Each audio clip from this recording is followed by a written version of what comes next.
Welcome back to the Pick 199 podcast, episode 40. We've got an EPL special on. I'm here with Muzzy. Hey. And I'm here with Coxie D. I'm present. I'm here. Two nights in a row, boys. What's going on? Oh, What's happening? Scenes. Wild times. Righto, so I'm going to throw it over to Muzzy. We got some results in the EPL. Yeah, awesome. So, obviously, big round in the EPL. We're at match day 3. Whole bunch of action going on. And we start off with a good one. And one of my favourite games over the weekend. It's City versus Arsenal on the Friday. So it's not hard to be a championship team. The score line says 5-0. It should have been about, I think Roscoe and I were watching together. It should have been about 8. What do you reckon, Roscoe? Yeah, well and truly. I was pretty disappointed. Like last 30 minutes was just like, what's going on? Like, why didn't Manchester City score like another 4? Yeah. So it was just mayhem. Torres had an absolute blinder. Really happy with Jack Grealish. He played awesome. What can I say? I mean, Arsenal's last on the ladder, so my question much to say about that game. Does this say more about Man City's dominance, or does it say more about how far Arsenal have fallen? I'd say the latter. No, I think it's going to say Arsenal. Yeah. I was thinking the like, same. And I actually think, I know City are a dominant side, but as you were saying, Muzzy, like 5-0, they could have easily scored 7 or 8. On the chances, just on the chances alone, and for Arsenal to, I don't know. I think they're in big trouble this year. For a team that spent the most, not only in the Premier League, but in the entire football during this football transfer, and to lose your first 3 games and don't look like anywhere close to getting out of that, is just not a good sign. Nowhere near close. They're such a young team too, so it's not doing them any favors at the minute. Like, considering how young they are, not sort of. It's not like comparable to like Chelsea a few years ago, where we had that transfer ban. We had to play our younger players, and I would allow them to develop. But I don't know where Arsenal goes from here, really. Well, I think Arsenal, they can't spend any more, surely. The transfer window is closed. They're just going to have to do with what they've got. But as Snako was saying, even earlier in the year about them just having to rely on their youth, that might be the way out. But it's hard to do that. Do they need to get rid of Arteta though? Do you think it's sort of like that situation that Chelsea had with Frank Lampard last year? How long has Arteta been in the job for? About 18 months or something, isn't it? Yeah, 18 months. Or did he take over from Emery last year? Season and a half. So he took over. He took over Emery. He's had half. Yeah, he took over Emery, and they ended up finishing, I think, 8th. Yeah. And then, or was it 11th? But in Emery's last full season, they finished 8th. Then in the season where he had half a season, and Arteta took on for the rest of the season, which I think was not last season, season before, they ended up finishing 11th. So they've finished 11th twice now, 2 years in a row. Yeah. Usually it's a suggestion that they are going backwards. Yeah. Usually I'm a big advocate for sort of giving these managers time to settle in, time to get their systems in and get the players in that they need to play their systems. But year and a half, and as you were saying, Muzzy, it sort of shows the evidence is there, showing that he's sort of, the side's regressing a bit. I think they got to pull the pin on him. I know he played for the club and, he did some good things as a player, but I don't think he's going to do any good thing as a coach. But it's like, if you think of when Thomas Tuchel took over Chelsea though too, there was almost immediate change at the club, in terms of how the club was playing. So, I mean, whether or not he can't get anyone on board with what's happened with other players, or I don't know what's going on there, but something's not right. Be something that goes beyond Arteta though. This could even be something in the 100%. Yeah. Well, they definitely need to get. I think it is. Yeah. They definitely need to get rid of Edu. I honestly don't think Arsenal have been their best chances of winning was back when they were with Wenger, and even then, they were sort of only finishing 4th. That was sort of where they would get each year. But that's when they were like, let's get rid of Wenger because he's not getting this up to like first or anything. And I was like, well, with the squad that they had, yeah. Thoughts on Xhaka's red card? Like when we saw it live, it looked worse than I think what it was. I think a lot of what he is as a player probably didn't help. I think straight away the sort of refs just looked up and saw like what he is as a player and went, well, that's a pretty obvious challenge from him. Yeah. So do you think past like indiscretions have sort of snowballed that red card? I think so, definitely. Yeah. Like it's absolutely. Like how many red cards he's got in his season with Arsenal? Like he's had heaps of red cards. He had a few last year, didn't he? So like he's such an aggressive player though too. Like it's like sometimes I think when he goes in, it's just like he's hot-headed and it just takes over. Like he's all emotional and he just does it, not thinking about. Like a prime example the other day when they were playing Man City, like that was the time where he needed to take control in that central role. But he just tends to drive off the deep end. Yeah, it's definitely. I think it's worrying times, and I think Coxie's right. I think it's more further up in the chain than it is just Arteta. Yeah. I think he would do a serviceable job, and I think he would do a good job, just like Frank Lampard did. But at this stage, he's. They need that next step up. That's right. Yeah, and the quality he's been given a whole bunch of young guys that are in preparation for 4 years down the time. Yeah, and he's gone out and bought these guys, not necessarily with his wishes. Yeah, but Arsenal as an organisation, they see themselves as a big club. They only just moved into that, that brand new stadium of theirs. Yeah. So I think it's just tough. Whoever gets in that role, it's just high expectations, and then I think it's beyond whoever is sitting there. Like I think Arteta, he could be doing a real good job for what he's got given. Yeah. Yeah, exactly. We don't know the other side of the coin, what's going on behind closed doors with the board and whatnot. So. Yeah.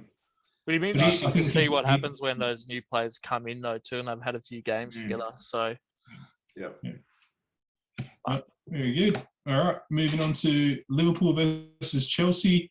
I will say before we start this, Chelsea did well to hold out, but I think this will actually reflect more on Liverpool because I think, and we've discussed this, that Liverpool might be in some trouble because they've made 0 buys and have looked to progress nothing forward. And against a 10-man Chelsea team, they weren't able to come close to penetrating the defense. Well, and that's the thing. It's like they had so many shots, but they were all with it. Like after that red card, so after half time, all their shots were from outside the box, and they had one extra player. Like they couldn't penetrate. Yeah, I think just the fact that Chelsea held them off with 10 men and Liverpool just couldn't penetrate. Like I think it's just nuts. Well, I was interested to see what Thomas Tuchel was going to do in terms of whether or not he'd try and do like a proper counter attack, or whether or not we would do what Atletico Madrid has done so effectively against Liverpool in the past, and just like stack the box with defenders and stuff. Yeah, park the bus kind of thing. Park the bus, yeah. And that's what we did, and we did it like to great effect too. So yeah, I mean, look at that possession stats. Like they've had all the ball. Yeah. Well, if you went off the first half though too, up until that 45th minute, it would have been much more even more on the Chelsea side. Yeah, I'd love to see the second half possession stats. I reckon it'd be a lot different. I think you'd have Liverpool maybe sitting on 70 or 80%. Yep. And I would have, and with this game too, I would have loved to have seen Lukaku have both Havertz and Mason Mount up front with him the whole time of that second half, because a lot of the time for those 3 shots that we had, Lukaku was up there by himself. So as much as Van Dijk and Matip like covered him, Lukaku was there by himself for those counter-attacks. So I think that's another thing that Liverpool need to look out for. as good as those defenders are. I think for the first time in a long time, me personally, I'm really worried about Liverpool's depth. Like looking through their bench, like we have to remember that these guys, they're going to be playing FA Cups, they're going to be playing Carabao Cups, they're going to be playing Champions League. Yeah. They're going to be playing the Premier League. Like, and you look at all those, like all the bigger teams there, Muzzy, and none of them stay complacent. They don't get complacent. They always go out and they're buying these little, like these pieces to the jigsaw, just adding to it. Yeah. You know, like if I was, and just by looking at their current substitutes, if I was to compare, for example, Chelsea's substitutes, if they were to play a match against the Liverpool substitutes, I think they'd absolutely destroy them. Yeah, exactly. And that's got to be worrying signs. But that's also the same thing that happened last year too. Like Liverpool didn't go out and buy anyone, and they got caught out when both their defenders central defenders went down. I think Andrew Robertson was out for a while, and then a couple of their centre mids. So like it's just like, well, I think they did well last year though. Like they brought in Thiago. Yeah. I thought he was really good to bring in, but then this year they've lost Wijnaldum and they haven't brought anyone in. He was the one. I think he was one of like I think 2 or 3 players that played every game in the Prem for Liverpool. He's going to be a and big to loss. lose him, massive, massive, and they've done nothing to replace him. Do you think they're also missing out an out striker? Like I think Firmino is good, but he's better as like a central forward sort of role there instead of like a out and out striker. Like he plays well as a team, but if Mane or Salah goes down, I don't know where they're going to score from. No, I agree. All those forwards can score goals though. But I mean, like if one of them does go down, I feel as though Firmino relies on both Mane and Salah a lot more than they rely on him. Yeah. I would say so. Yeah, I would say they definitely do, and I'd say that as Coxie was saying, there's no one really coming off the bench that's going to give you that big impact. I mean, you got Jota coming off the bench, but he's not proven. Yeah, he's a winger though as well, isn't he? Yeah, he played in centre mid for Wolves. Yeah. So he's not your threat up front. So, but on the other hand, like just take a look at Chelsea. Like you got Lukaku on, but if he goes down, you got Werner, you got Ziyech, all these guys that can play up front on their own. Yeah, absolutely. So troubling times, I think, for Liverpool, and probably why Stanko's not here. Take the opportunity to shoot him down as much as we can. No, look, I think we say this sort of stuff, and it's the start of the season. I mean, all these games mean nothing, but it's in terms of just looking into it and the transfer deadline, what we got so far, we don't know what the season's going to bring, but that's it. They could have some youngsters step up and play really well. You never know. Yeah, exactly. So, but, a lot of good Liverpool juniors around. No, but good result for Chelsea. So second best result you can get out of a game, really. So, and with 10 men, I'll take that every day. Especially with 10 men. Yeah. Well, and then our other gap. So we had how many games? It was 6, 7, 8 games. We had Aston Villa against newly promoted Brentford. I actually really like Brentford. Same. I think they got a decent team. I think they're not going to be as prolific as Leeds were last season. I was just about to say, I feel as though they'll get a couple of good wins like early on, and then they'll drift off like Leeds and Southampton as well. Honeymoon period coming into the league, they'll get some wins. Absolutely. I think you're right, Roscoe and Muzzy. I don't think they're going to do too much damage. Yeah. So unless they're playing Arsenal. Unless they're playing Arsenal, they'll be right. Danny Ings had an assist, and he actually played really well. So I think it was his second or third game. I don't know if he played the first one.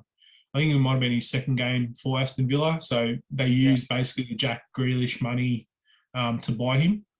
and some other pieces around him. And they seem to have assembled a decent team. I don't know like if they're going to be as competitive as they were last year, but because they don't have that controlling figure. But I think they've spent their money pretty well. And I think they've done some good changes. Yeah, Brentford, we get a chance to look at them, see what they're like, see how they progress. Yeah. But decent game. Not really that many opportunities, but we weren't expecting much from these guys. Our next game, so Brighton Albion versus Everton. Calvin Lewin and Richarlison stuck out like a bad thumb after those two got into a massive argument about who's taking the penalty. It's really odd to sort of see like teammates go at each other like that. Like usually you have everyone set up like who's going to take the penalty before the game.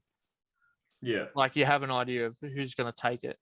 And like I like it though. I think it's good that the two boys were sort of they're trying to fight over who's taking this pen. I think it shows some passion. I don't know if you boys saw it last year, but obviously with no crowds, there was something that went on with Maguire and Rashford. Oh yeah, when Maguire was where Maguire tells him he's offside and Rashford, tells him to fuck off, really. But yeah, I think it's good to see. I think it's good to see some passion in the teams. I think some teams are just so professional, you don't really see as much. Yeah. But I think it's great to see. I mean, Everton's now got two penalty takers that are really confident to take penalties. So I don't think that's a bad thing. I think you might be onto something, and I think Rafa Benitez probably didn't mind that. He's probably like, you know what, you guys can fight about it. But he's got 600 other things to worry about. But Everton look really good. They have looked good in the first three games. They've looked good, and they looked strong last year as well. Yeah. And I feel like they've just added Damari Gray, I think, might be the buy of this transfer window. Leicester gave him up for 1.2 million. What?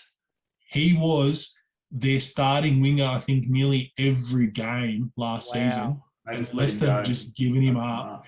He's a bit older in terms of like what you're expecting from a winger. Oftentimes you bring him in when they're younger. He's like 25 or something. Yeah. But he hasn't had any experience anywhere. He's sort of just drifting in and around. But that guy's speed and his touch and his ability to finish, like the goal he scored, he did it all on his own. And I seriously think he could be up there as one of the buys and one of the bargains, I think, for that kind of money. For 1.2, that's chump change in the EPL. So that's it. Yeah. So, I mean, if he gets you 2 goals in the season, that's a bargain, isn't it? Yeah. 1.2 mil. And I think he'll definitely give him a lot more than a goal a season. Yeah, absolutely. He'll I think he's looking at double digits, and I'm thinking probably goals and assists from him. Like he looks really, really good. I mean, it's only been 3 games, but 3 games he's looked really, really good. See what happens. So, it's a good start, yeah. All right.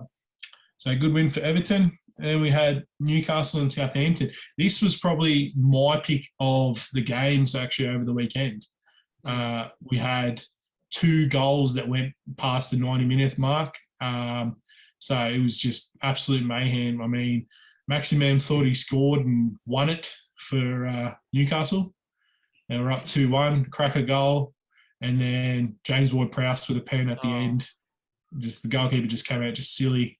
And gave it away, and they scored the pen, and that was it. So this is a really like sort of aggressive game too. Like it was, they were all over each other. A lot of bad blood for that. Big time. So Newcastle must be. I swear, Newcastle must be kicking themselves for the way they treated Rafa Benitez though too. Like, could you imagine if? I think that's been the problem with Newcastle the last few years too. Like, their owner just refuses to do anything for that team, and like Steve Bruce as a manager is not the same level as Rafa Benitez. So and especially if Everton do really well, I think Newcastle will be kicking themselves because they were primed. And I know it's hard. They had the big money buyout fall through, and all the rest of that stuff because they were approached by a billionaire Saudi to buy the prince, club. Yeah. So it's But I mean, it's a that tough was spot for them. But partly their own fault though too. So yeah, like I know there was other mitigating factors for that, but a lot of that was a lot of their own fault. At the same time, I understand like the screening process to purchase a club is super intense, and like not all billionaires are qualified to do it either. Like it's a very intensive process. So who knows? But look, at the end of the day, 2-2 draw. It was a really good game. If you get a chance, anyone that's looking to watch some soccer while the international break's on, watch that game. Absolute cracker. You'll enjoy it. So, how long do we have for the international break? Is it 2 weeks? No, just this week. Oh, just this week. Okay. Yeah. So, but it carries on through this week and sort of mid next half week. Half of next week, yeah. Yeah. So I think they should be back 11th, I believe. So I think that's next weekend. So yeah. But so it'll be a carryover until then.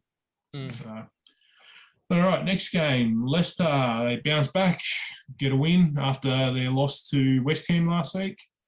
Good comeback. It was an important win for Leicester to get back on the winning side of things. Yep. Good win.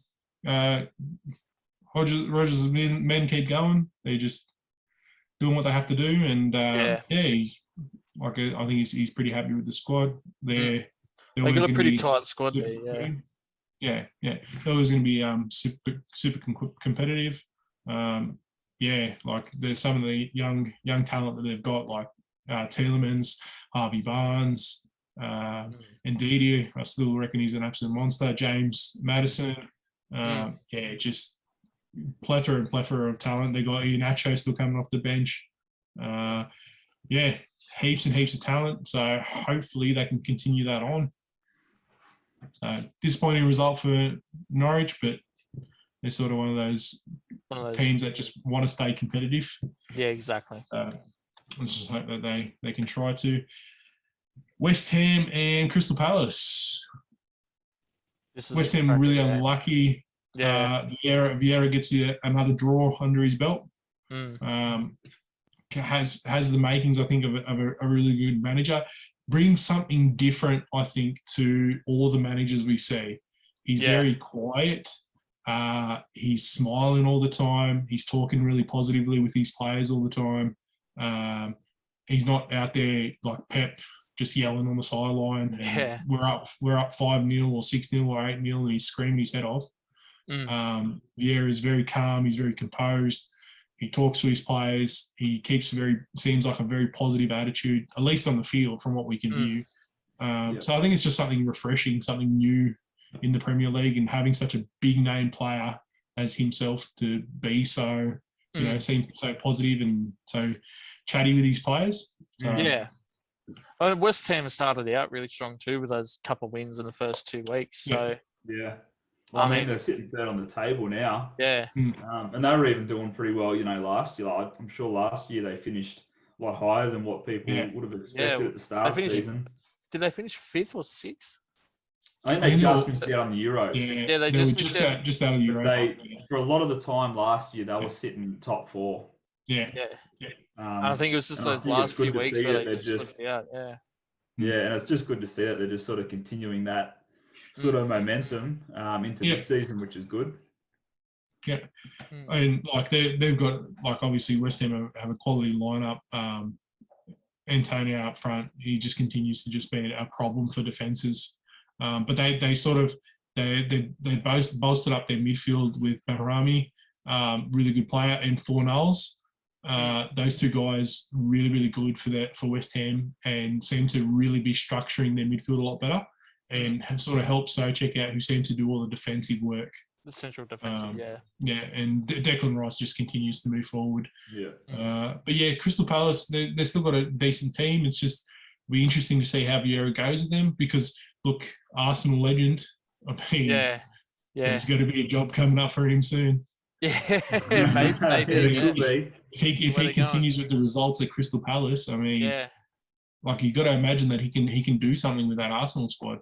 And I wonder if he'd have a different approach to what Arteta's doing at the minute too. So, like he said, like him as well looks fairly calm on the sidelines at the minute. Yeah.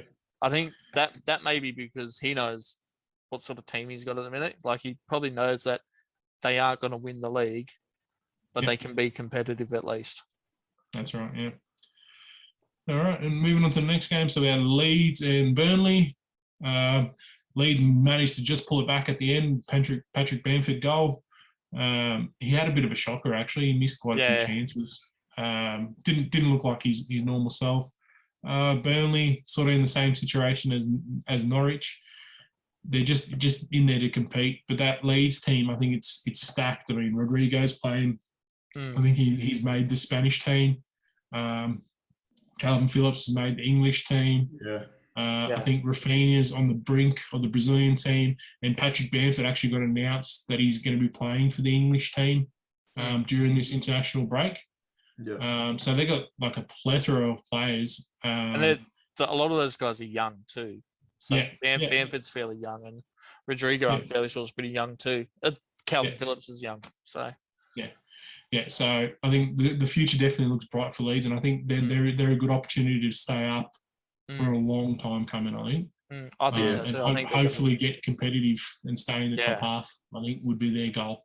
Absolutely. So, and Tottenham get another win against Watford. Really, Son just pulled them out for this game. They looked out of all sorts. Watford just looked like they were impossible to break down. It just took a moment of magic from Son. Literally, he's good for that. Son carried them through, and it came out this week that Serge Aurier has decided to help. Well, I don't know if he's helping Tottenham by tearing up his contract, but he won't be signing for them again. But I'll tell you what though, Watford are a really strong outfit though. Like they were pretty, they were sort of flying through the championship last year. I think they're just a great side, Watford. They're always one that you can't count out, because they'll sneak a couple of results here and there. Again, sort of like they won't win the Prem, but they'll take a couple of wins here and there. I think they're not a team that you're looking at going, this is an easy win. No. You know, it's going to be a grinding game, and they're willing to take it to 90 minutes. So you have to get ready to play them, I think. Big time. And it can be hard for a lot of top teams to do that. Spurs, how long do we think the run's going to last? Not long. Are they going to stay in the run the whole year? So I think the thing with Tottenham is their forwards are fine, right? So they got Kane and Son there, but their central defenders at the minute are just not good. Like Dyer looks out of sorts in that central role, and we haven't seen Aurier back, but there's no communication in that back line. So I don't know where they need to get an out solid central defender there, I think. It depends on their next few fixtures. I think they're going to sort of just get these smaller sort of wins. 1-0 or 2-1 or 3-1, 3-2 kind of thing.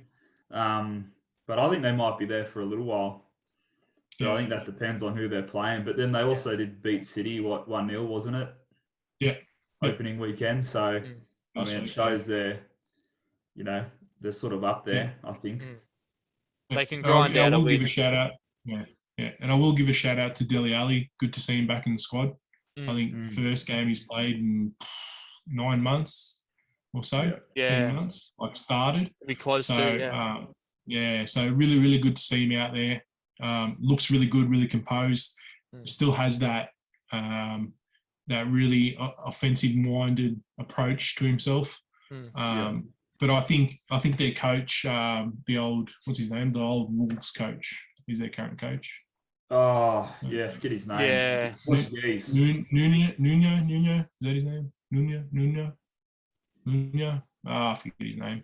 Possibly. But he's made a big difference. He's made a big difference coming into Tottenham, and you can see the difference between this Tottenham and the Tottenham that was under Jose Mourinho. It's massive. So again, just I like think he's being more relaxed with their preparation is like big difference to like Jose, who's like just a dictator basically when he's doing training. So definitely. All right, last game, Coxie. United get the win. Man, United scrape out the win. How lucky! You know what? I think this is actually going to hurt us. There's a number of reasons we shouldn't have won this game.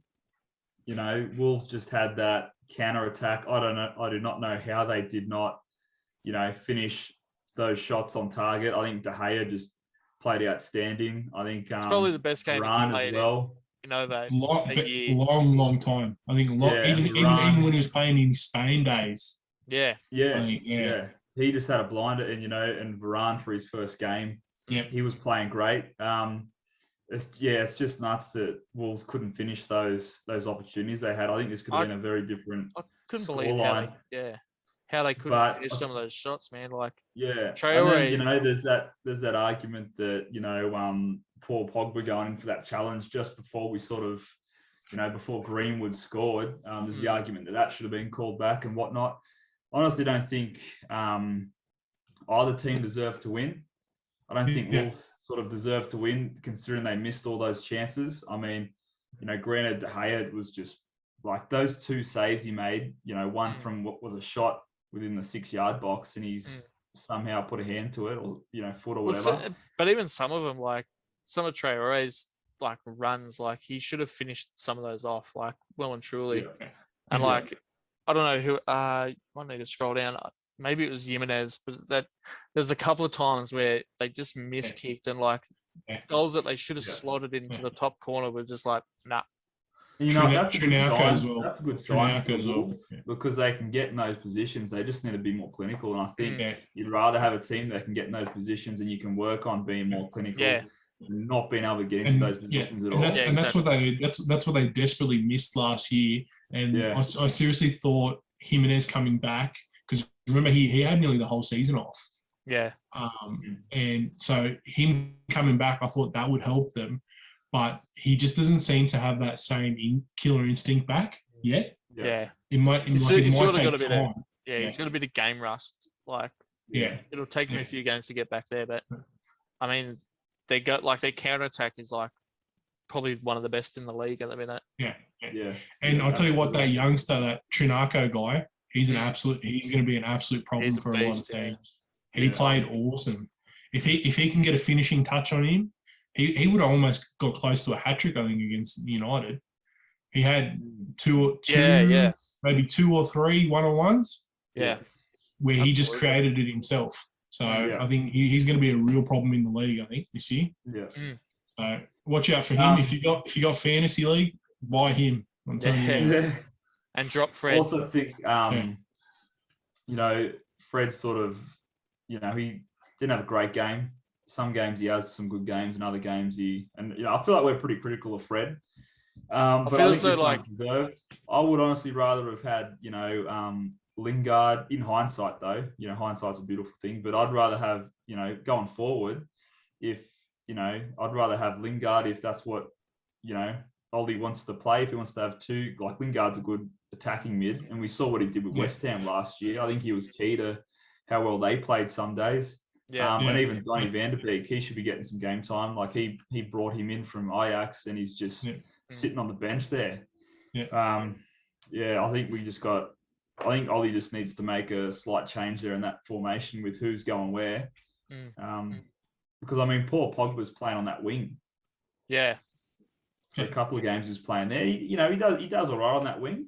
Gives him a bit of freedom to, get creative. But I still think if he's going to be doing that, I think we need someone stronger than Fred to be sitting back as a defensive midfielder. Well, the thing with Fred, though, too, is like when he's bad, he's really bad. Like, he pretty much let like Traore run through him basically twice or 3 times.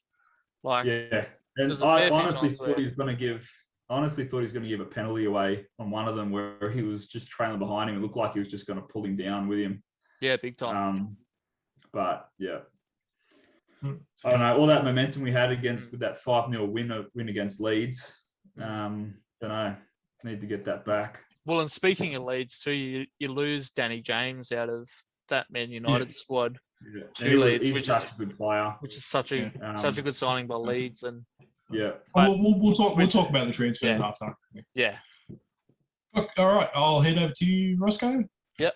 So what we're going to do now, we're going to jump to our tier predictor, and for the upcoming season. So we're 3 weeks in, but what we've got here is where we think the teams are going to end up. So I'm excited for this. Who do we think who's gonna win the league? All right. Should we do we just go through the teams and then say where they should be? Yeah, we'll just go through the teams. Start with Arsenal. Start with Arsenal. Start with Arsenal. Where do we think they're going to end up? I think they're going to be in Suckage City. City. Yeah, I think they're going to be close to that. Yeah. I think which will be close to where they were. That mid-table to Suckage City. I think they're going to be right in between. I think best case for Arsenal, they'll be in that mid-table range. But I think at the moment, with what we've seen so far, it's going to be Suckage City for these boys. It's going to be a long season ahead. Well deserved for them too. Scumbags. Okay, Burnley. Where do you think Burnley's going to end up?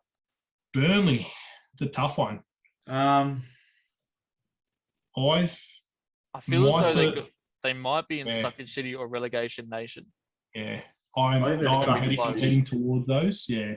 Yeah. I think in one of those two, they're going to be. Yeah, I think they're going to be in one of those two anyway. Put them down here for the minute. Okay. Yeah. Okay. Chelsea. You know what? I think Chelsea are going to be top of the league. Ooh. I think we're going to be close. I'm feeling second for Chelsea at the minute. I'll put them there for the minute because there's still a heap of contenders there. Yeah. Everton. Ooh. I think Europa. I think in Europa League for them. Yeah. I think they're going to be dangerous to Tottenham. I think all those bigger end teams, Tottenham, Leicester, I think they'll be a danger to those guys. Yeah. So. Yeah, I agree with that. Yeah. Leeds. I'm going mid-table. Yeah, I think they're close to like Europa League, but not quite. Yeah. I think they're borderline. Borderline. Yeah. Probably 8th. I'm thinking. Yeah, right on that 8th. Yeah. Leicester City. Europa. Yeah, I'm thinking pretty much Europa. They're not quite. They don't seem quite as strong as they were last year in terms of top 4. They've seen that little touch off, and that inconsistent too. I think that's what hurts them, and it hurt them last year too towards the back end of the season. Yeah, was their complacency with some games. Yeah. Liverpool. I think they're going to be Europa. Ooh. Yeah, I'm thinking they might be like 4th, 5th. That's where I've got them at the minute.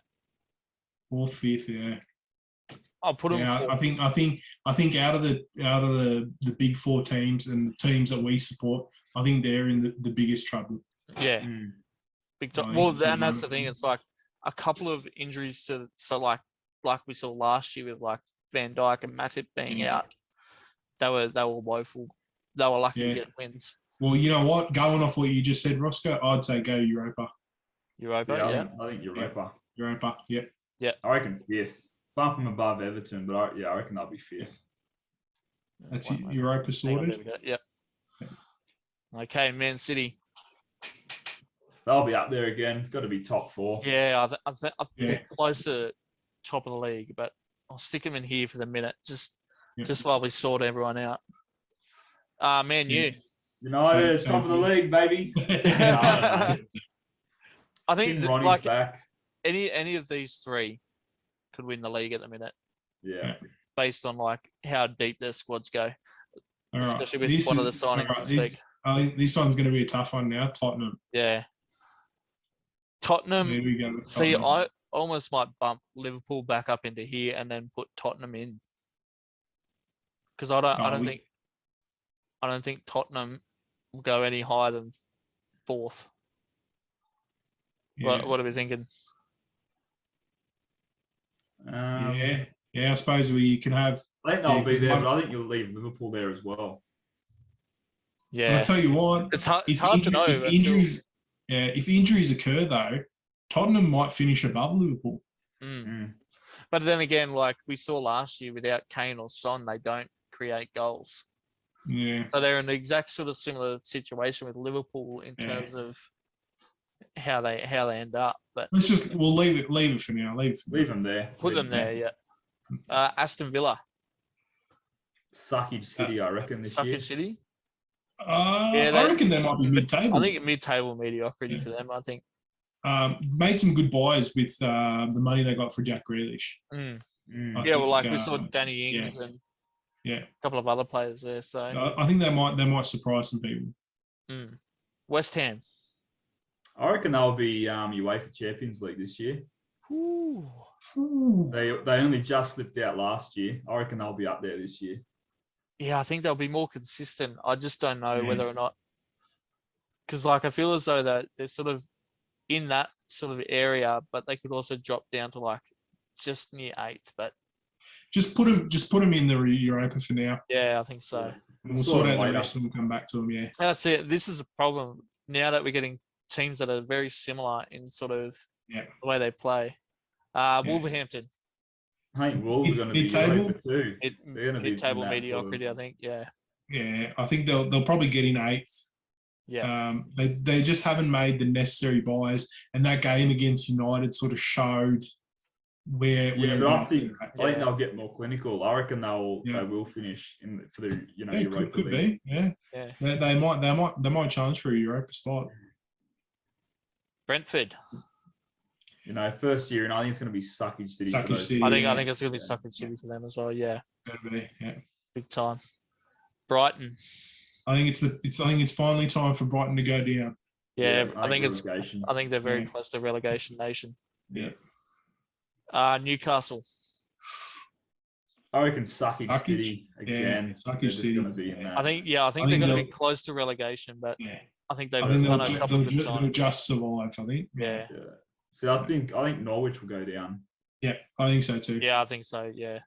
I think that's the 3 that will probably go down. I think. Big time. Burnley's probably the only one that will probably make a good push to try and survive. Yeah. Because their defensive structure is so good. Absolutely. Yeah. Crystal Palace. Mid-table. Mid-table, yeah. Yeah, I think they're going to be like that bottom end of mid-table mediocrity. Yeah. Southampton. I think mid-table again. Yeah, mid-table, and and then Watford. Suckage City. Yeah, just sort of like coming up from. Yeah, I think they'll be the top end of Suckage City. Top end, like 13th. Above Arsenal. Yeah. Oh, we got to free up this topic. Okay. We got to sort it out. We got to fight. We got our 3 teams. We've been biased. We've got 3 teams at the top here. But realistically, they've been the most. Of course, we're being biased. Yeah. Maybe we should just put Liverpool all the way down here for Snako. That will solve all our problems. If Snake was here, Liverpool would be up there in the top 4 too. He would have said won the league straight away. There'd be another tier on top of the league. It'd be like Liverpool by themselves. Yeah. Undefeated season.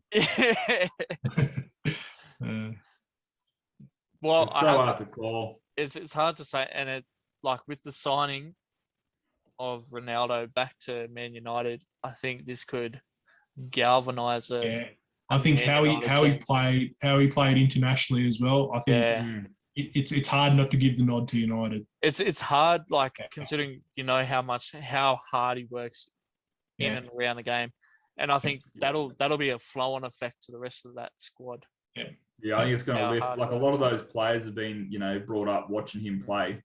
Yeah. I think. When you think him and Ollie won a Champions League together too. So him and Fernandes play in the on the Portugal side. Look, I think we all I think we all agree that's our top 3 anyway. Yeah, I think so. I think any one of those 3 could win the league. Yeah. So I'm going to put United up there purely based on how much love we have for Ronaldo. Yeah. So out of the Europa League, boys, who are we going to move up into that 4th spot? Oh, West Ham. West Ham. West Ham. I tell you what, it's not a bad shout. I think on their best day, and Liverpool have their best day, it's a really close game. I might agree with you there too. Like in terms of like if either of those Liverpool or Tottenham sides gets an injury within their squad, their depth isn't quite They're so shallow. Both teams are really shallow. And then Everton, like, West Ham, yeah.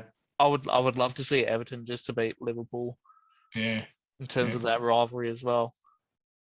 But let's move West Ham into fourth. I can't believe West Ham into fourth. That's crazy. We need to get one out of Europa League now, boys. Yeah. Okie dokie. So what have we got? 2, 3, 4, 5, 8th, 9th, 10th, 11th, 12th. I think we're pretty much set though, aren't we? 5th, 6th, 7th. Who do we need to drop out? One out of we need to drop one of these ones down to Suckage City. One out of City. Yeah. Okay. So we think I think Everton might drop out of Europa League. Yeah. Out of those three. Yeah. Oh, they look so good on the weekend. Yeah.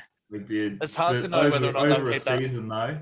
Because in saying that, Everton did the exact same thing at the start of last year too. Remember they were the top of the league for like 10 weeks or something, and then as soon as they dropped very quickly. Yeah. I think Leicester are too good to not finish there. Yeah. Players like Maddison and Tillmans and whatnot. Yeah. We'll move Everton into 8th, I think. And then move Southampton down, you think? Well, it's going to be between those three, doesn't it? Aston Villa, Crystal Palace, and Southampton. I honestly think Villa. I think Aston Villa should be fine. I'm thinking probably Southampton based on what they can produce. I think Crystal Palace might galvanise under Vieira. Yeah. I think they might do all right. True. I think it's really out of these two. Yeah. Southampton really haven't seemed to do much, but yeah, they haven't. They still continue to finish mid-table nearly every year, though. Yeah, they're very close to like that. Yeah. Because like I feel as though these three teams, like Everton, Leeds, and Wolves, could finish even close to like that Europa League spot too. So yeah. Tough one. Flip of the coin. We've got to go Aston Villa, I think. Because I think it's their first year with those new sets of players after playing the same set for so long. And no Grealish too. So yeah. I think it's going to be hard to adjust. It's going to life without Grealish. Yeah. And Danny Ings can only do so much to it up front. Yeah. That's it. There we go. Look at that. Do we want to move Arsenal up any higher? Or do we think they'll go slip down further even? I think they'll go 13. I think they'll probably be close to going mid-table again. I think they'll probably have the exact same finish as last year. Where they end up last was 11th. 11th, I think. Yeah. Yeah. Because they came up. I think they overtook. They might even swap with Southampton. Like. Yeah. I think. Yeah. I don't know. Yeah, that looks about right. I think that's just about saved it. Those three down the bottom, I think, are definitely a relegation nation. Yeah. Suckage City, I think, is pretty much set. I really want to put Arsenal in Suckage City though, purely because of how bad they are. You need to take out your personal pride here, Roscoe. Oh, mate. This is the only London club you need to worry about, mate. Chelsea FC. The boys. They only got that last year when they won. I'll have you know it was at least 2 weeks beforehand. So I jumped on the bandwagon at least 2 weeks beforehand. All right, good stuff, guys. No, very good. I like the look of that table. Yeah, very good. If you want to just leave that up, Roscoe, you can leave it up if you want. Yeah, sure. We'll get into the football transfer stuff. Absolutely, let's do it. So we're just going to talk about actually while we've got the teams up, it'll be even easier. So we're going to talk about the winners and losers of the Premier League, but I also wanted to touch on some big names across the world, obviously across the top big five leagues. I'm still including the French league in the big five, even though they're ranked 6th. All the farmers leagues that are available. Yeah. So, but before we get into that, shout out to Ronaldo. Broke the record for most international goals. He's got 111 now, so he got 110 to break it, and then got 111th, so he scored an 88th and then 93rd minute or 95th minute or something like that. He's a monster. To galvanise them to make that he can maintain such a dominant presence at his age. Like all that work he puts into his body, and he's just still going. Yeah, like he's like LeBron, man. Like just keeps going. Oh, unbelievable! I'm so excited he's back. Yeah. Unbelievable. How many shirts have you ordered, Coxie? At least 7? We won't go into that now, but there's a few. Well and truly broke now. Yes. I'm eating 2-minute noodles every day, so that might tell you how many I've got. Well, on Express Post too, because I can't wait for it. Very, very good. Like it's a good thing for the Premier League. Obviously, Ronaldo coming in as well. But so we're talking about this because we're in international break at the moment. So they're getting ready for the World Cup qualifiers, which obviously is happening next. World Cup is happening. When's it next year? And then Euros in 2024. But so pretty interesting groups that they put together.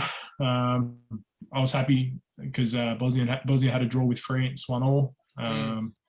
So I was pretty happy with that result. Obviously, they got another tough group. Those European groups are just so hard to get out of. But hopefully we can go through and see how it goes. And Australia, obviously, we played tonight with some qualifiers. So obviously we got a lot easier task on the Asia side. And so hopefully all that goes well through that. Starting with La Liga, Barcelona. Where do we start Absolute shambles. Oh, mate. Well and truly. Absolute shambles. I don't know what's happening with this club. I think, the fact that they've lost Messi, I think you put any team that's had Messi for how long they've had him for, when he, 20 years, for him basically. to leave, it's gonna affect any team, Yeah. Just the way that he's, dominated that team. They've played through him. He's been the centerpiece, the crown jewel for Barcelona for, however many years he's been there. I think for any team, just even with what's going on with Barcelona at the moment, for any team to come back from that is going to be tough. I think they've made a few good signings. I think Memphis Depay has been a really good signing for them. Beast mode. Yeah. Oh, he's awesome.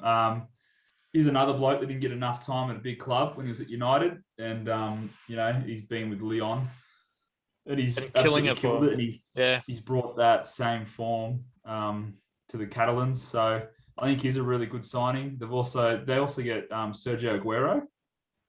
Yep. They signed him. So, I think he's a great signing too. But I don't think they've done enough. I think they've just sort of cleared house a little bit. I don't think they've really done too much. Yeah. That's going to sort of assert their dominance which is interesting. They still owe so much money. They still owe a lot of money. And are just trying to shift contracts and salaries and anything they can to basically trim it down but stay competitive. And it's just not working at the moment. It's interesting to see how far they've crumbled, but then you see teams like PSG and who they've bought in the off season. They've got Sergio Ramos, and then they've just cleared Messi as well. And but a lot of players that the PSG got were on free transfers too. Yeah, that is true. Ramos was free. I think Donnarumma was free too, which is nuts. I can't believe Milan allowed that to happen. I couldn't believe they let him go. Yeah. And then they got Hakimi for a bargain. He's just an absolute tank. So. Wijnaldum. Yeah, he was a bargain. He was a bargain too. Yeah. They've revamped their whole squad with very, very little money. Yeah. And obviously the salaries are huge, but outside of that, they were able to revamp it. I think Barcelona's in a world of trouble. I think 3 years ago they bought Griezmann for 145 million or something. They let him go for 50. Really? What? Yeah. He's back at Atletico Madrid. They couldn't afford him. Yeah. I knew he was back at Atletico. I didn't realize it was that little. Yeah. Yeah. They lost. It was something ridiculous, 75% on him or something. Like it was just wow. like they just lost a massive amount of money. They had to let him go. Same thing, Luis Suarez, when they let him go last season. Yeah. Atletico is looking really, really strong now. Yeah. And, and Barca just looks terrible. Real Madrid have replaced Sergio Ramos and Varane, Varane was their future. Yeah. Especially and they've replaced him with David Alaba, who notoriously needs a good defensive line with him. With him, yeah. Yeah, he can't do it on his own. Like a player that used to play left back because he was undersized, he can't hold that line on his own. But like Atletico's squad just looks ridiculous. Like their depth, like just up front, they've got Luis Suarez, Antonio Griezmann, João Felix, Angelo Carrera, all to play up front, and Yannick Carrasco can put in a shift too. Oh wow! Like they're looking really. That's a really good. They might be the best team in La Liga at the moment. La Liga, yeah.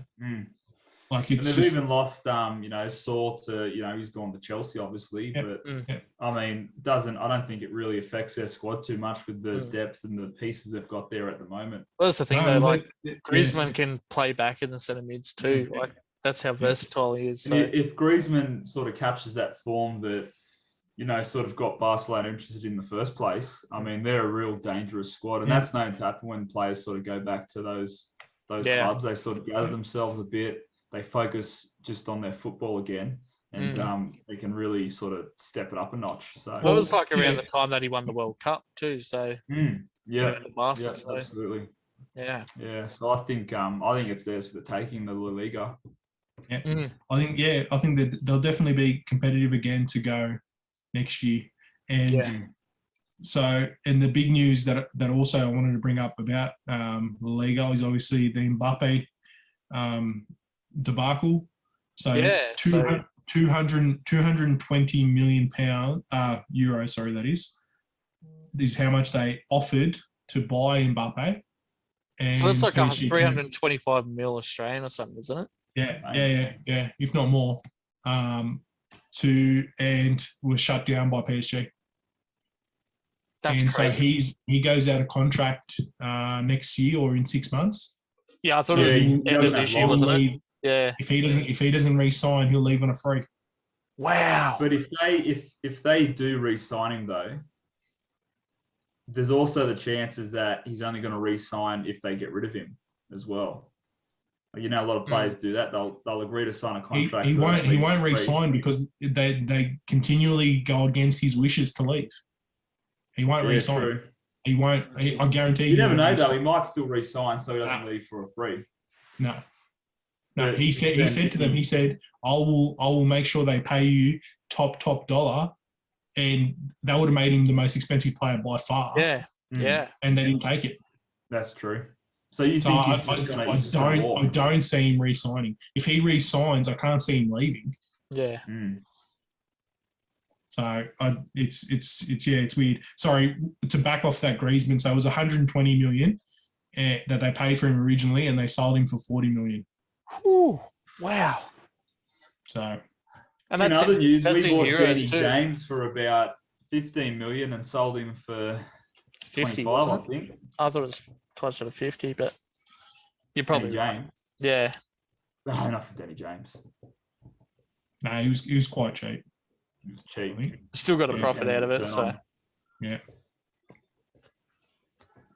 Very good. So that's La Liga. Obviously, PSG. We touched on them briefly. Massive moves. I think they really want that. They really want that Champions League.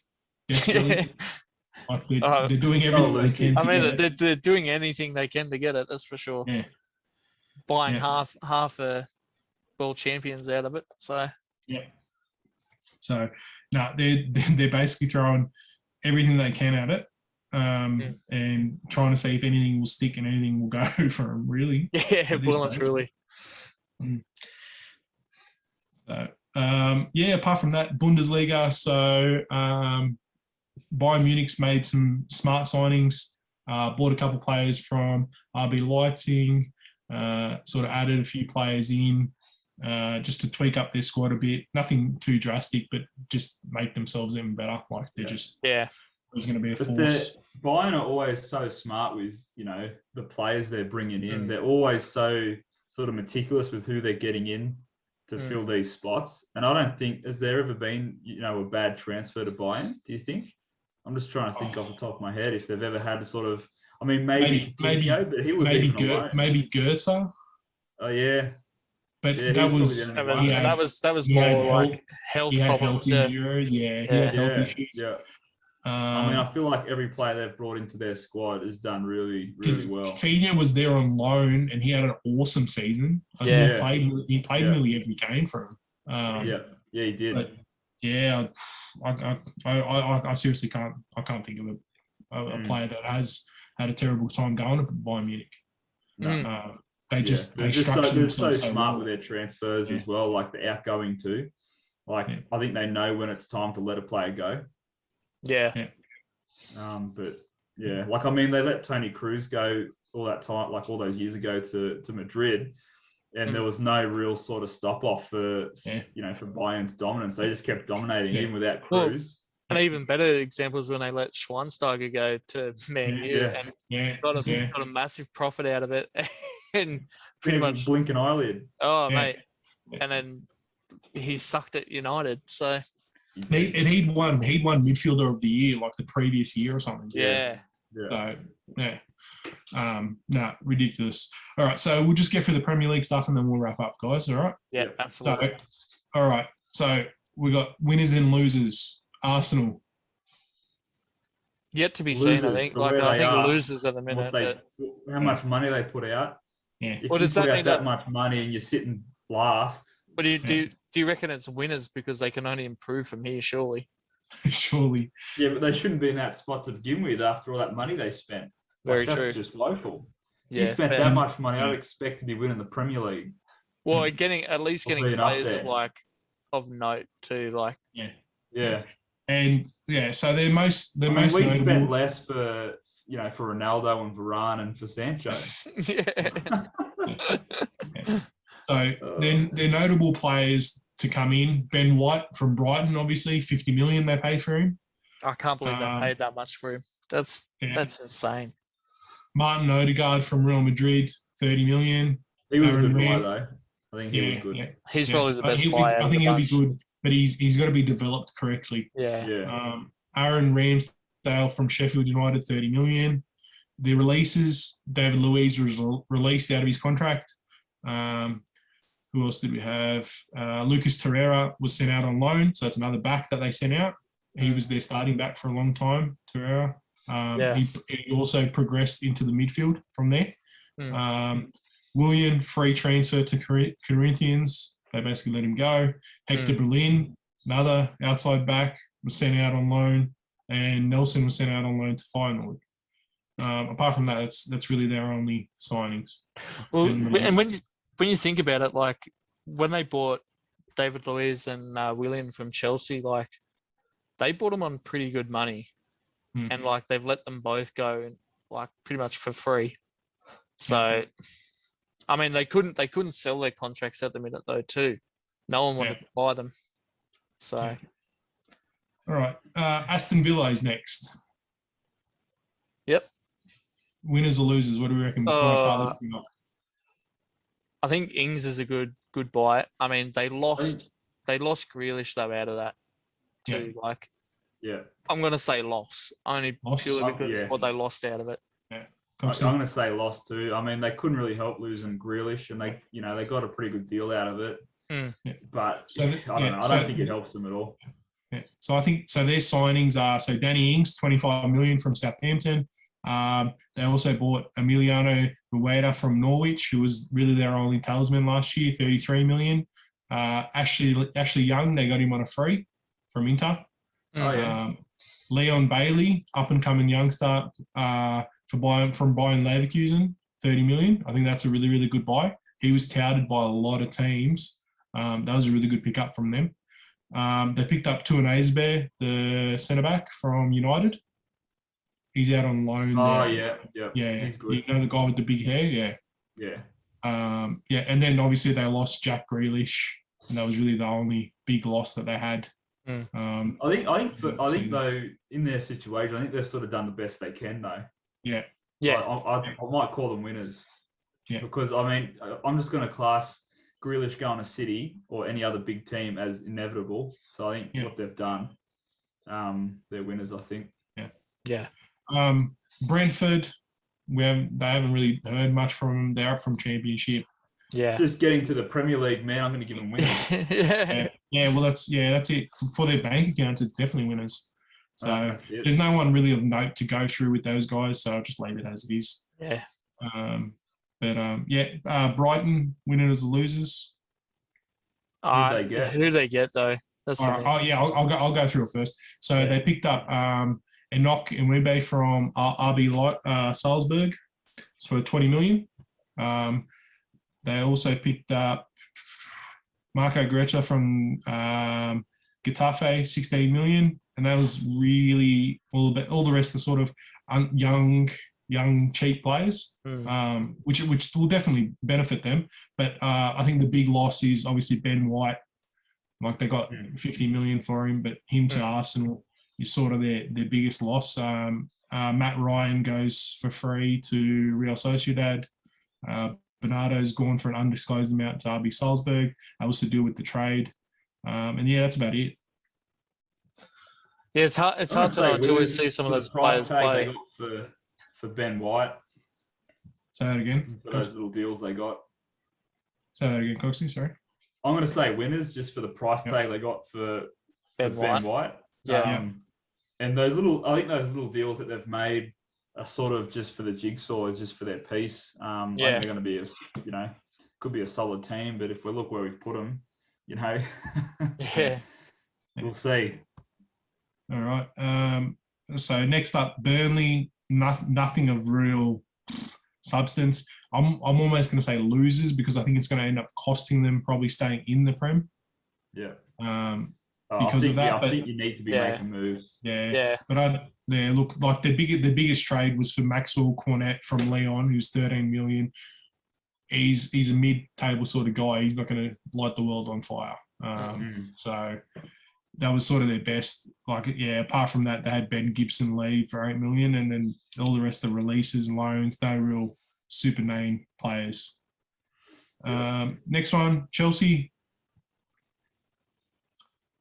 We had Lukaku come in.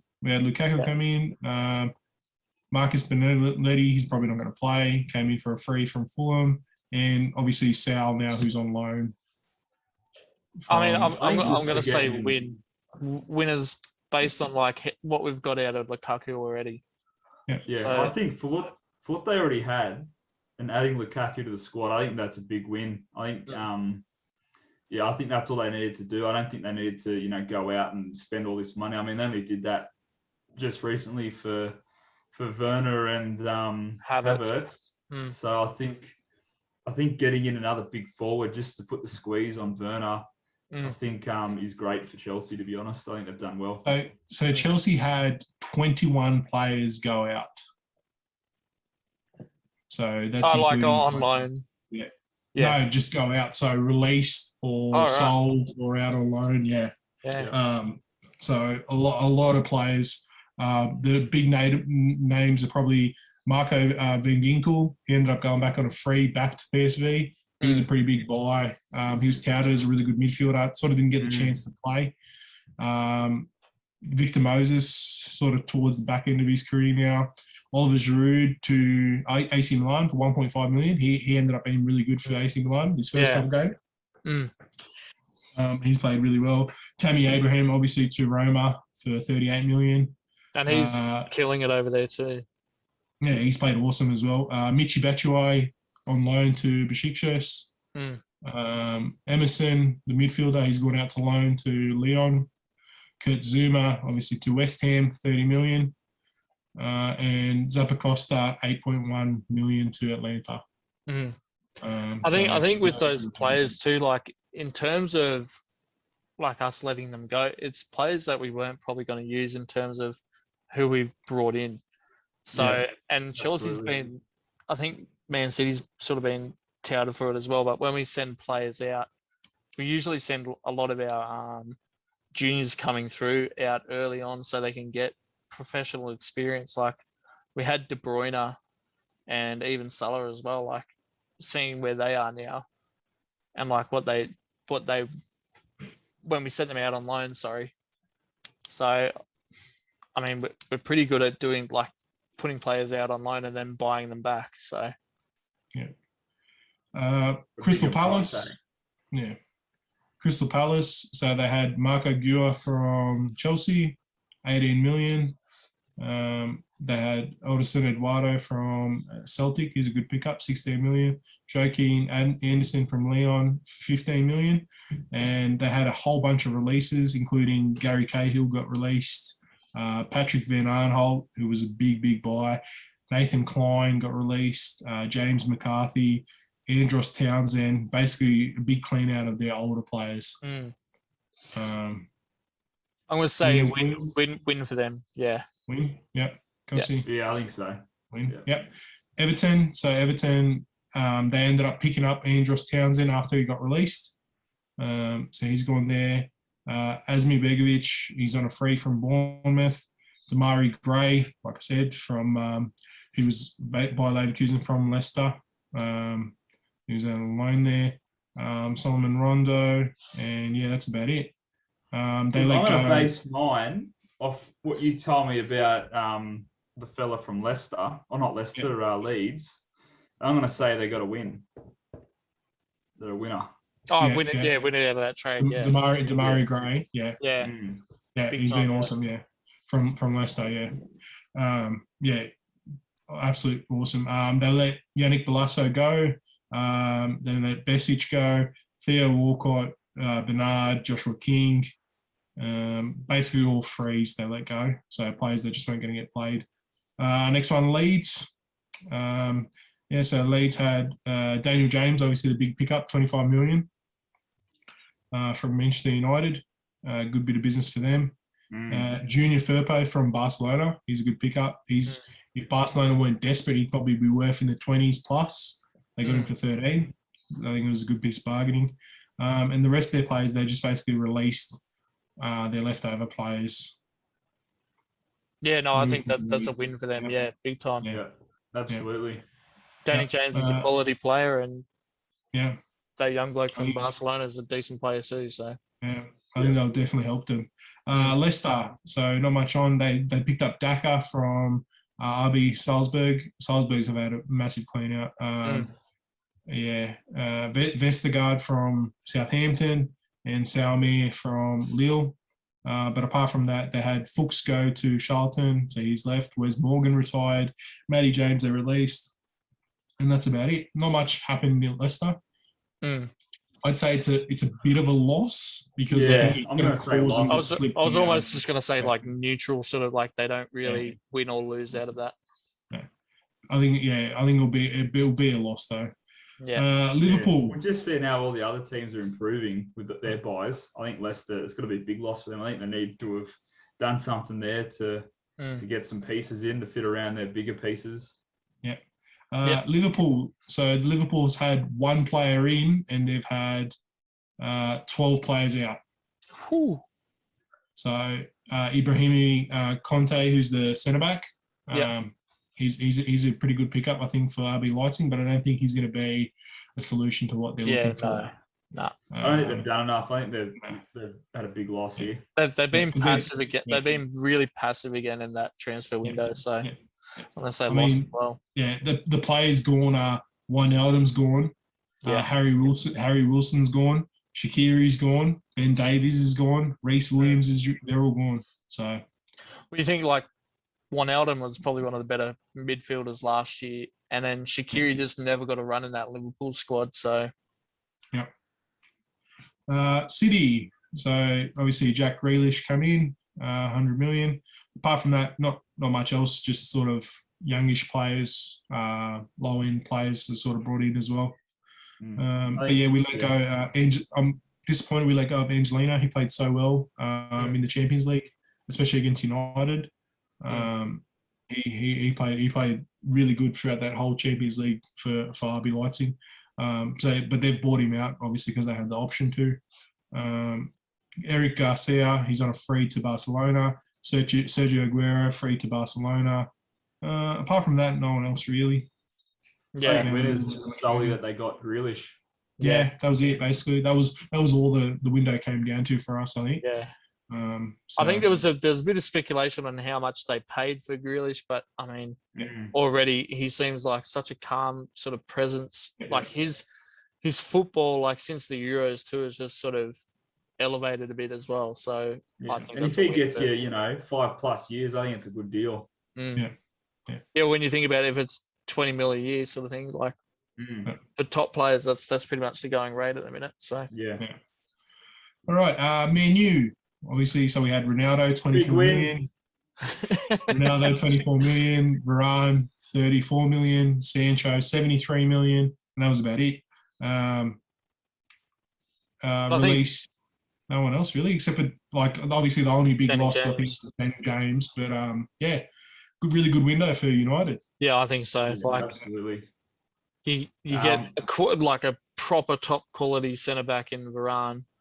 Yeah. And then Sancho is just like he's still young enough that his roof hasn't been hit yet. Like he can only improve as well. So him developing along with Big Ronnie being there. Oh, but it's like we said before.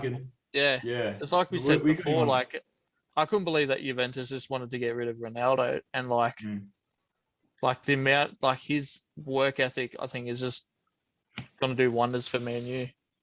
Yeah. As much as I hate it. Yeah.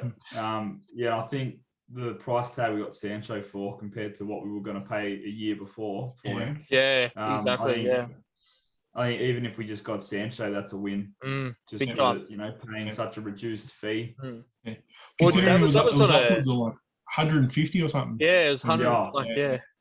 And, in hindsight, we made the best decision because we didn't really need him last year. Like we couldn't have really challenged for anything. So what would be the point to have him just to finish second? Whereas now, the pieces are coming together and we got him much cheaper. So I think, and we got Ronaldo cheap. So and Varane, I think it's awesome stuff. I think it's if you're a United fan, you're probably the happiest fan of any club. I think in general, I think right up there, Muzzy. Don't you worry. Right up there. Really, I think obviously apart from PSG fans, but really close. Yeah. I mean, it's like it's the best bit of business I've seen from United for a long, long time. Yeah.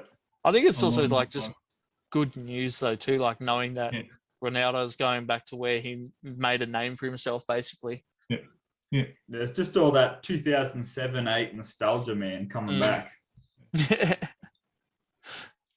just what you got on sign Berbatov out of retirement. Yeah. Dimitar. And Ferdinand and Vidic up down the back there, putting the balls in. Gary Neville screaming on the side. Good times. No, Roy Keane, mate. Roy Keane, get him back in the squad. Roy Keane, staying in the middle. Newcastle, they had Joe Wilcock come in from Arsenal, 26 million, youngish player. Sort of didn't get a chance to play. Apart from that, no one else. They released Andy Carroll and Christian Atsu for frees. So I think releasing Andy Carroll was like a well and truly like time to move him on too. Like he's been around for so long. He can't be that good at like even at his prime he's okay. Newcastle didn't really do much. I'm going to say loss, I think, because I think it might push them into that relegation battle. So I think they needed some kind of flair or something to bring it in. I don't think Joe Wilcock is the answer for that. So I think they needed a little bit more than that. Norwich has just made a whole bunch of like little signings, about 10, 12 players. They're all the only big one is probably Ozan Kabak, the one that played for Liverpool. He came in that centre back role last year. He was on a loan, and so he's on loan from Schalke to them now. So, apart from that, they did a whole bunch of releases of most of their older players. So not much has changed for Norwich, obviously, but they've lost Emiliano to Aston Villa for 33 million. I think that will be a big loss But, I think it might Absolutely. be He's a the monster. time to sink Norwich. Yeah. Southampton, they picked up Theo Walcott, and really they picked him up on a free. Apart from that, there's no real standout players that they picked up. Adam Armstrong, decent from Blackburn, had a good sort of season for them. Apart from that, they let Ryan Bertrand go. They let Danny Ings go, and they let Vestergaard go. So they've lost a lot of their core from last season. I think it's going to impact Southampton. I think that's a loss for them too. Yeah. Like Walcott hasn't played in such a short time. Yeah, Walcott hasn't played in ages, and like he's on the verge of retiring himself. I'm fairly sure. I heard him say that. So I think that's a loss for Southampton. Yeah. Tottenham, they haven't really done much, but I think they've consolidated their squad and they look pretty good. I mean, they don't do much anyway, but so they picked up Brian Gill though from Seville. So it was 21 million plus Eric Lamela. So he's touted as a pretty decent prospect. I think he'll be pretty good for them. And they picked up Emerson Royal from Barcelona for 25 million. So a little bit of it here and there. They let Joe Hart go. Tommy Alderweireld, I can't believe they let him go for 11 million. Like considering like 4 years ago, he was touted as like one of the best centre backs in the Premier League. And Tottenham have let him go for 11 million. I cannot understand that. And they let Sissoko go to Watford, Musa Sissoko, for 5.2. And as Corey said, Sergio Aurier has been released as well. And that was on a free too, I think. Yeah, he's just been released because his contract's just up. So, they don't get anything for him. So, well, I think out of those, I think that's a loss for Tottenham. Yeah, I think it might be with Danny Rose going as well. So yeah, I honestly think it's a win that they've kept Kane. Yeah, I think so too. I don't see it as a win for them. Yeah. Purely because no one else wanted to fork out the amount of money they wanted for him. Well, that too, yeah. Watford have made a couple signings, but similar situation. They're in the Premier League, baby. That's a win. That's a win. Yeah. Same situation. Newly promoted teams a win. Yeah. West Ham, big pickup on Kurt Zouma. I really like that for them. Yeah, I like that too, yeah. Yeah. They get Areola from PSG. He's out on loan now because obviously Donnarumma's now moving in, taking his spot. He's not going to be a backup. So that's a good pickup for West Ham as well. Nikola Vlasic from CSKA Moscow for 27 million. Another good pickup for them.